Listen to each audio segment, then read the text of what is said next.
नमस्कार। नमस्कार, मैं नवरत्न जहांगीर हरीस्थली वाली बिल्डिंग से। दोस्तों, ये सीएलसी की एक नई बिल्डिंग है हरीस्थली, जो ये पुलिया उतरते आपने देखी होगी, एक बड़ी सी बिल्डिंग। ये नई बिल्डिंग जो है अपनी 2 साल पहले यहाँ पर इनॉग्रेट हुई थी और यहाँ पर नीट का कैंपस चलता है। एडमिशन प्रोसीजर भी अपनी करमस्थली बिल्डिंग में भी चलता है और अपने इस नई वाली बिल्डिंग में भी चलता है। इसका भी एक पूरा प्रॉपर शेड्यूल है। जैसे सुबह वाली शिफ्ट के बच्चे जो हैं वो सुबह 7 बजे से लेकर 1:30 बजे तक क्लास लेते हैं। 1:30 बजे से 2 बजे तक लंच का टाइम होता है। 2 से 5 बच्चे सेल्फ स्टडी करते हैं और 5 से 7 डाउट काउंटर का टाइम होता है। तो इस डाउट काउंटर के टाइम में क्या है कि अभी रिसेंटली आप जानते हैं नीट 2026 का पेपर हुआ है। डाउट काउंटर का टाइम था, सभी साथी लोग बैठे थे। अचानक हमें हमारे सीनियर साथी बोड़ा जी मिल गए, हमने इनको घेर लिया। मैं परिचय कराना चाहूँगा आपको, संदीप जी ये अपने केमिस्ट्री के टीचर हैं। मैं नवरत्न जहांगीर केमिस्ट्री पढ़ाता हूँ। अभिषेक सर हमारे सीनियर केमिस्ट्री के साथी, ऑफिसर केमिस्ट्री के साथी हैं और बीच में हमारे प्रिय बोड़ा जी, जो अपने सीएलसी के अंदर फिजिक्स के एक मजबूत स्तंभ और बहुत ही अपन ये कहें कि अनुभव से पूरे लबरेज और कई सालों से सीएलसी में अपनी सेवाएँ दे रहे हैं। लाइव का उद्देश्य मतलब ऐसे ही दिमाग में आया कि क्यों ना अपन बैठे हैं, बोड़ा जी मिल गए, नीट का पेपर हुआ है, एक फिजिक्स के क्वेश्चन को लेकर एक कॉन्ट्रोवर्सी चल रही है। क्वेश्चन भले ही फिजिक्स का हो लेकिन वो सिग्निफिकेंट फिगर से रिलेटेड है और हमारी केमिस्ट्री में भी सिग्निफिकेंट फिगर का कंसेप्ट आता है। तो क्यों ना, मैंने सोचा कि अपने सीएलसी के जितने भी स्टूडेंट्स हैं या जितने भी नीट एस्पिरेंट 2026 के विद्यार्थी रहे हैं, इन सभी को सर का अनुभव का फ़ायदा मिले।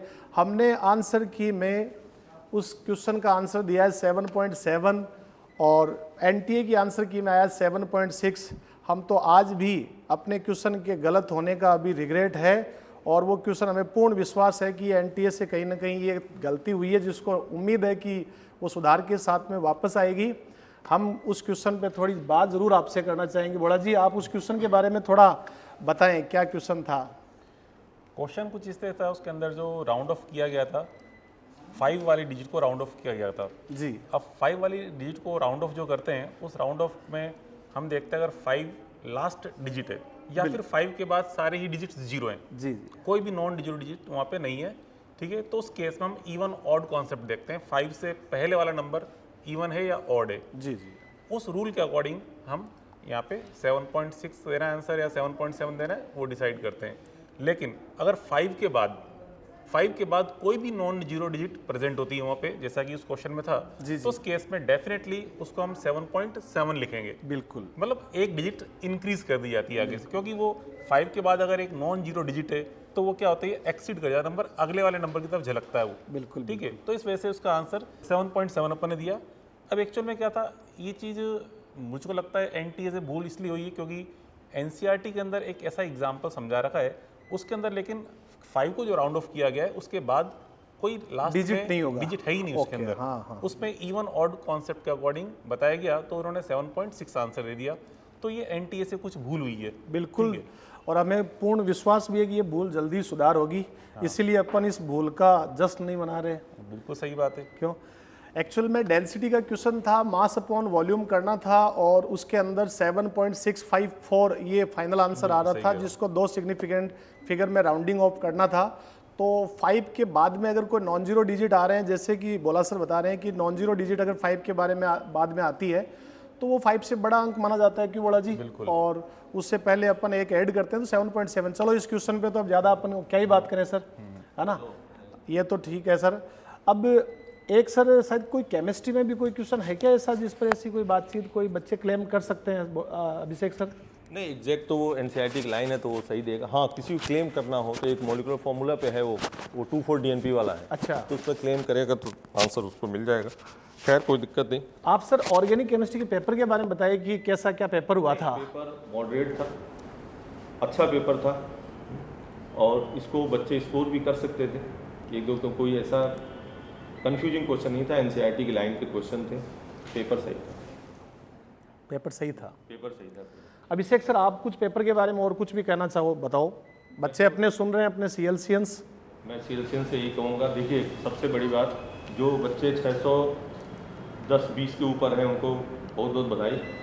मैं उन बच्चों और गार्जियन से बात करूँगा जिन बच्चों के नंबर 600 से कम हैं और फर्स्ट अटैम्प्ट में उनके 250-300 नंबर से अधिक हैं, तो वो मैं उनसे सीधे कहूँगा, पेरेंट्स से कहूँगा खास करके अपने बच्चों को देखें और उनको तुरंत प्रभाव से CLC भेजें। और यहाँ पे वो अपनी जितनी जल्दी तैयारी शुरू कर देंगे तो हमारा सिलेबस टाइम से ख़त्म हो जी जाएगा। बिल्कुल सर, बिल्कुल। और अभी स्टार्ट हो जाएगा बैच, तो सिलेबस कब खत्म होगा? अपना जनवरी में कंप्लीट हो जाएगा टारगेट के बेच का। तो उनको आराम से बायोकेम दंगल देने का मौका मिलेगा और वो अच्छा कर सकते हैं। बिल्कुल। ठीक है, मैं कहूँगा कि जिनके 600 नंबर से कम है वो तुरंत अपना बोरिया बिस्तर बांधो, तुरंत बेटा CLC आ जाओ।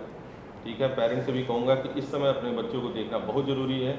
इस समय थोड़ा बच्चे नर्वस रहते हैं, मान लीजिए जिसके 590 नंबर है, वो थोड़ा सा बच्चा।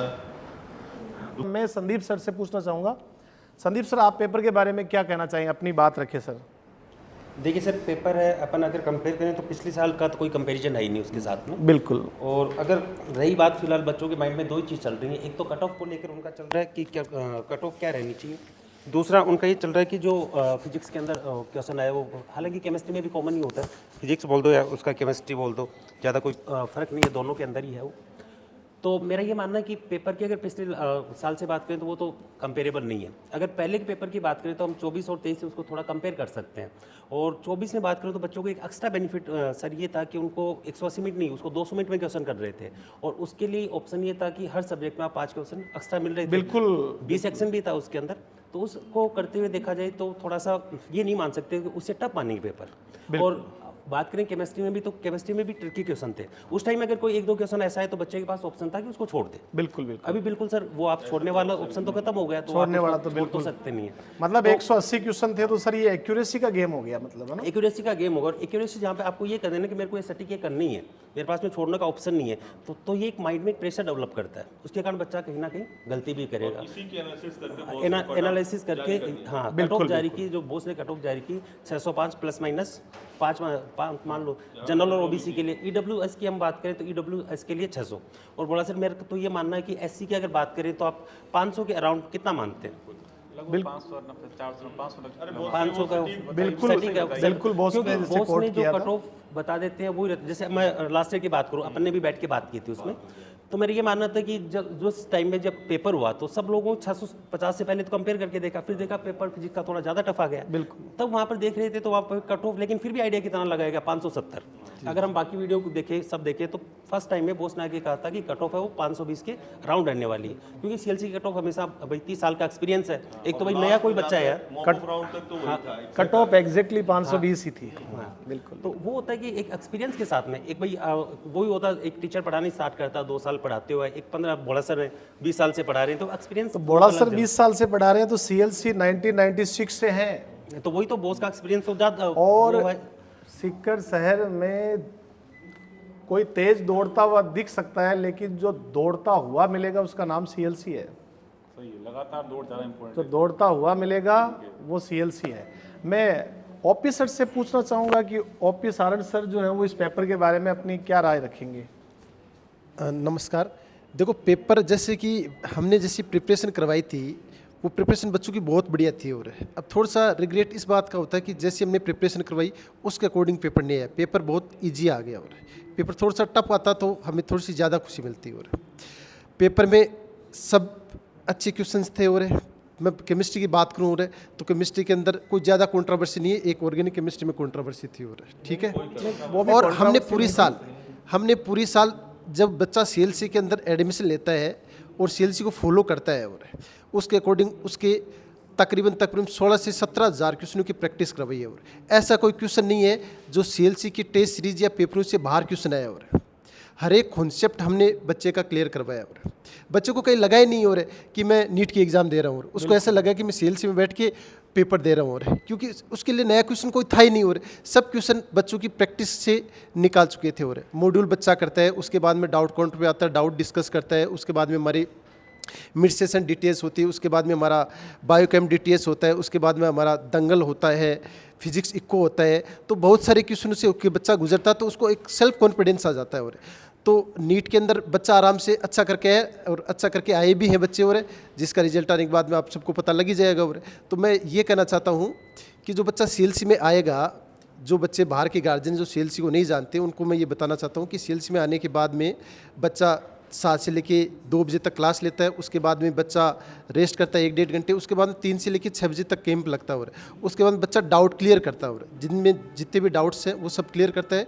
उसके बाद में शाम का कैंप और लगता है और ऐसे करके बच्चे को हम एक रूटीन के अंदर लेके आते हैं और उसके बाद में बच्चा अच्छी मेहनत करता है तो नो डाउट अच्छा रिजल्ट आता है और आया भी है। और बोला सर। ठीक है, बहुत नहीं, रिजल्ट बहुत शानदार रहा हम लोगों का, इसमें कोई रिग्रेट नहीं है।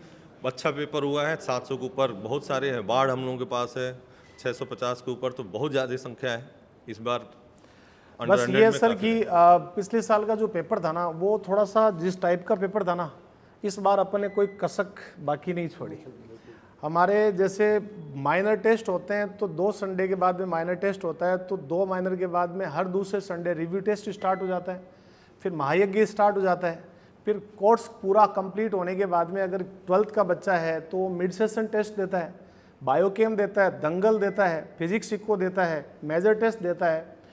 इन सभी पेपर में लास्ट तक हमने इस टाइप के क्वेश्चन दिए। पेपर का जो लेवल हमने रखा है सर, आपको याद होगा केमिकल बॉन्डिंग का पेपर, और कोई जो वही बात है कि अब बच्चे जितने भी हैं अब नंबर हो गए, एग्ज़ाम हो गया, उसको 3 मई को बोलो, 2 मई को याद करो और सीधे आ जाओ बच्चे, जो हमारे 12th वाले जो बच्चे हैं और जो फ्रेशर बच्चे हैं जिनके नंबर 600 से कम हैं, वो तुरंत प्रभाव से आओ।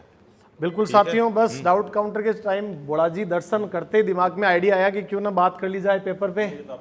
चलो, अरे सर बहुत बहुत धन्यवाद। जय CLC।